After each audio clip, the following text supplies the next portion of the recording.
മഹാരാഷ്ട്ര തദ്ദേശ തെരഞ്ഞെടുപ്പിൽ ബി.ജെ.പി. നയിക്കുന്ന മഹായുതി സഖ്യത്തിന് വൻ മുന്നേറ്റം. 246 മുനിസിപ്പൽ കൗൺസിലുകളിൽ 100-ലധികം സീറ്റുകളിൽ ബി.ജെ.പി. മുന്നിൽ. ശിവസേന ഷിൻഡെ വിഭാഗം 45 സീറ്റുമായി മുന്നേറുന്നുണ്ട്. 42ഇടത്ത് മത്സരം നടന്ന നഗർ പഞ്ചായത്ത് വിഭാഗത്തിലും ബി.ജെ.പി.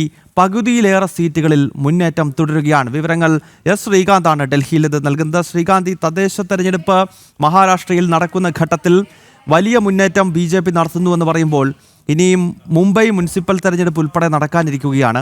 അപ്പോൾ അത്തരം തെരഞ്ഞെടുപ്പുകളിലേക്ക് നീങ്ങുന്ന മഹാരാഷ്ട്രയിലെ ബി.ജെ.പി. നേതൃത്വത്തിന് വലിയ ആത്മവിശ്വാസം നൽകുന്ന തെരഞ്ഞെടുപ്പ് ഫലം മാത്രമല്ല, അടുത്തിടെ നമുക്കറിയാം മഹാരാഷ്ട്രയിൽ നിയമസഭാ തെരഞ്ഞെടുപ്പ് നടന്നിട്ട് ഏതാണ്ട് ഒരു വർഷം തികയുന്ന ഘട്ടത്തിൽ കൂടിയാണ് ഈ ദേവേന്ദ്ര ഫട്നാവിസിന് അനുകൂലമായിട്ടുള്ള തെരഞ്ഞെടുപ്പ് ഫലം ഇപ്പോൾ ഈ തദ്ദേശ തെരഞ്ഞെടുപ്പിൽ കൂടി പുറത്തു വരുന്നത്. എത്രത്തോളം വലിയ മുന്നേറ്റമാണ് ശ്രീകാന്ത് അവിടെ ബി.ജെ.പി. നടത്തുന്നത്? നിലവിൽ ദേവേന്ദ്ര ഫട്നാവിസിന് അനുകൂലമായ ജനവിധിയാണ് മഹാരാഷ്ട്രയിൽ പുറത്തു വരുന്നത്. അതായത് 246 നഗർ പഞ്ചായത്ത് തെരഞ്ഞെടുപ്പ് നടന്നതിൽ ഇപ്പോൾ പുറത്തു വരുന്ന കണക്കനുസരിച്ച് 100-ലധികം സ്ഥലങ്ങളിൽ ബി.ജെ.പി. ലീഡ് ചെയ്യുന്നു എന്നുള്ളതാണ് മനസ്സിലാക്കാൻ സാധിക്കുന്നത്. ബി.ജെ.പിയെ സംബന്ധിച്ചിടത്തോളം അതിൽ ഏറ്റവും വലിയ ലീഡ് 246 മുനിസിപ്പൽ കൗൺസിലുകളിൽ 94ഇടത്ത് ബി.ജെ.പി. വ്യക്തമായ ആധിപത്യമുണ്ട്. ഏതാണ്ട് 133-ലധികം സീറ്റുകളിൽ സ്ഥലങ്ങളിൽ ബി.ജെ.പി.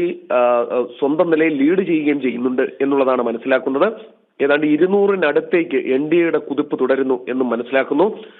ഒപ്പം തന്നെ ശിവസേന ഷിൻഡെ വിഭാഗം 45 സീറ്റുമായാണ് മുന്നേറുന്നത്.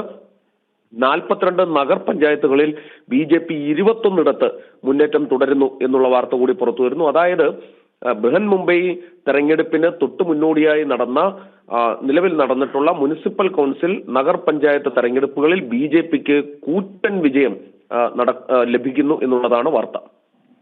ഓക്കെ ശ്രീകാന്ത്, എന്തായാലും മഹാരാഷ്ട്രയിലെ തദ്ദേശ തെരഞ്ഞെടുപ്പുകളിൽ ബി.ജെ.പി. നേതൃത്വം നൽകുന്ന മുന്നണി വലിയ മുന്നേറ്റം നടത്തുകയാണ്. ബി.ജെ.പിയും ശിവസേന ഷിൻഡെ വിഭാഗവും വിവിധ മുനിസിപ്പാലിറ്റികളിലും നഗർ നിഗം പരിഷത്തുകളിലും വലിയ മുന്നേറ്റം നടത്തി ബി.ജെ.പി. അവിടെ കരുത്ത് കാട്ടുകയാണ്. കഴിഞ്ഞ വർഷം നവംബറിൽ നടന്ന നിയമസഭാ തെരഞ്ഞെടുപ്പിൽ ദേവേന്ദ്ര ഫട്നാവിസിന്റെ നേതൃത്വത്തിലുള്ള സർക്കാർ, അതും ബി.ജെ.പി. ഒറ്റയ്ക്ക് കേവല ഭൂരിപക്ഷം നേടിക്കൊണ്ടാണ് മഹാരാഷ്ട്രയുടെ മണ്ണിൽ ഇപ്പോൾ അധികാരത്തിലെത്തിയിരിക്കുന്നത്. അതിന് പിന്നാലെയാണ് തദ്ദേശ തെരഞ്ഞെടുപ്പിലും സുപ്രധാന ശക്തിയായി മഹാരാഷ്ട്രയുടെ മണ്ണിൽ ബി.ജെ.പി. മാറുന്നത്. എസ് ശ്രീകാന്താണ് ഈ വാർത്തയുടെ വിശദാംശങ്ങൾ നൽകിയത്.